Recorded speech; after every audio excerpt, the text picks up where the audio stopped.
Well then, let's talk about the meteoric rise of SGC grading in 2022. Stick around.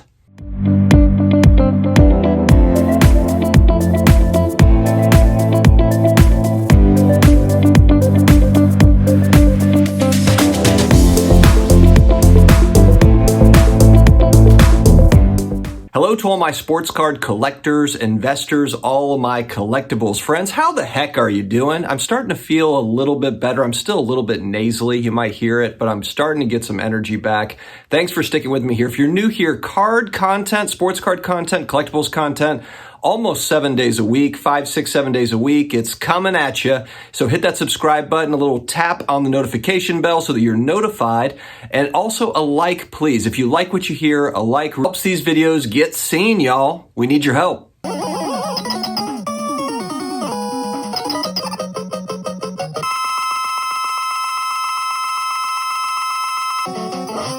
Everywhere I look, it seems to be SGC this and SGC that.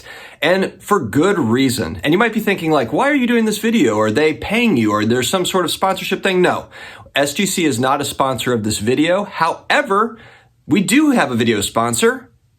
Guys, go ahead, hit it. Big thank you to today's video sponsor, Anylot.com. This amazing site has the ability to search millions of cards through thousands of different sites to find the cards that you're looking for. And to top it all off, it's free to use. So literally, you just put keywords in for the type of cards that you are looking for. The AI machine works its magic and sends you an email notification when it finds your cards. So what's all the craze about SGC? Why does everybody care so much? Well, this is what it is. You have a reputable company, a 20-plus-year-old company that has pricing and has had pricing and turnaround times that are fairly predictable, and they've been doing it for months and months and months. So they've got some consistency going. They've got a nice little thing going where they've got enough graders to handle their supply, at least for now. Let's hope that it stays that way. They have a nice price point, really. I mean, it's a $30 price point for declared value that's up to $1,500. If you use a bulk submitter, I'm using a bulk submitter now, and I have it at $23. There's a card. There are different bulk submitters that might be a little bit higher than the 23, but they also offer pre-grading services, or they'll look at the cards for you and help you identify which ones are which or whatever. So I don't think it's always a bad idea to go with a bulk submitter if it's someone that you trust. I know we've had news in the hobby lately about a couple of bulk submitters, but the reality is I think a lot of them do a very, very good job. Using a bulk submitter that you trust can save you a few bucks and add some value too in other ways. On top of that, my first submission that I've done is going to be back in my hands within 25 to 27 days of when I sent it to my bulk submitter. 25 to 27 days. It's a 10-card submission, so it's nothing crazy. I'm putting together actually quite a bit more to go out to SGC. That's kind of my focus right now.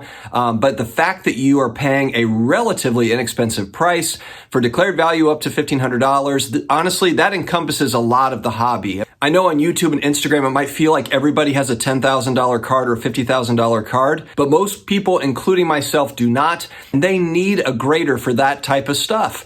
And frankly, it's a lot of fun when you have cards that are in that $50, $100, maybe a $200 raw card, which is a really nice card.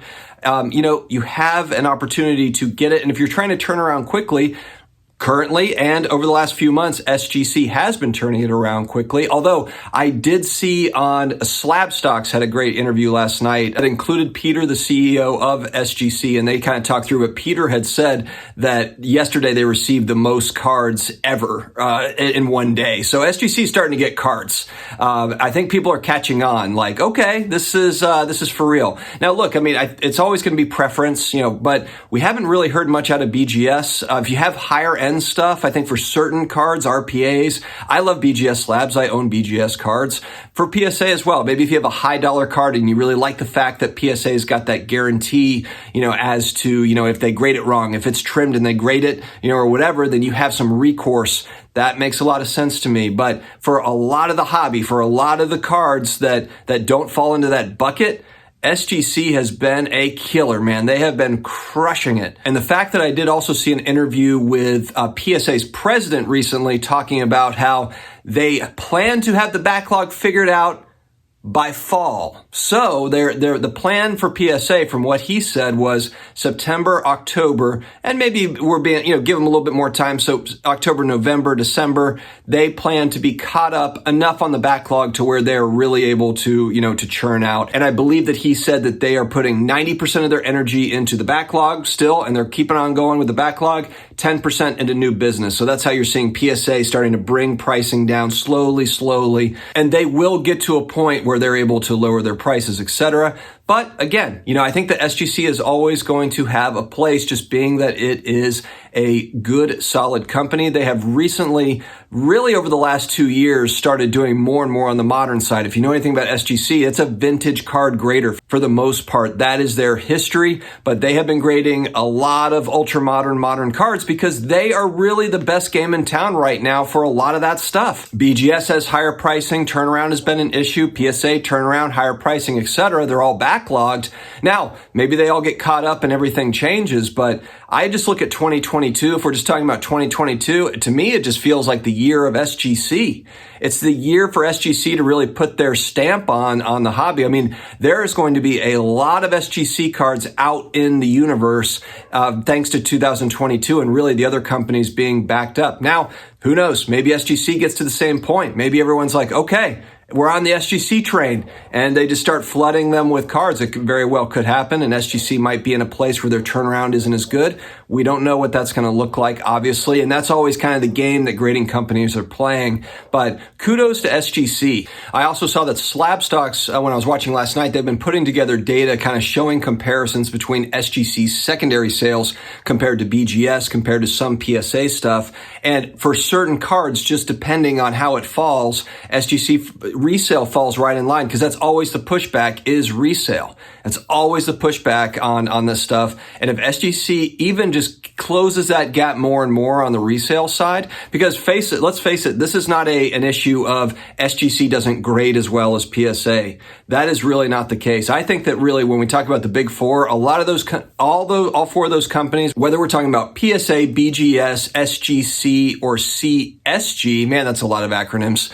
All four of those companies have talented graders. All of them do. So if we're talking about just, who's grading better, I mean, the one though that I will say is getting kudos for the most consistent grades that I see more and more is SGC. Eliteco3, who is a long time YouTube channel, but also grading guy. He was actually probably one of the first ones grading back in the, early to mid 2000s, I believe is what he had said on one of his episodes.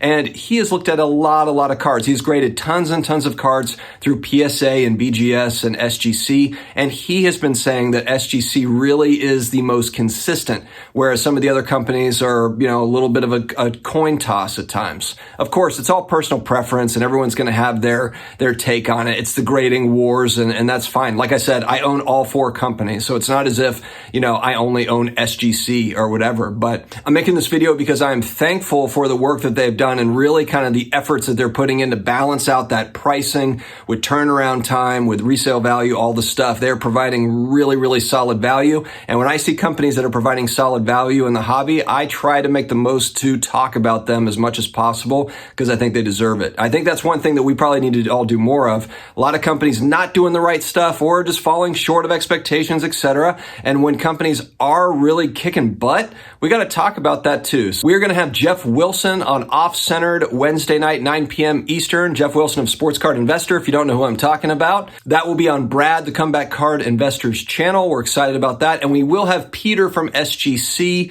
on the 23rd. He's going to come in, the CEO of SGC, and talk to us for a little bit on the 23rd. On the 16th, we have a mystery guest. We're still trying to figure that out. Anyway, guys, have an amazing rest of your day. Stay healthy, stay awesome, and I will talk to you again later.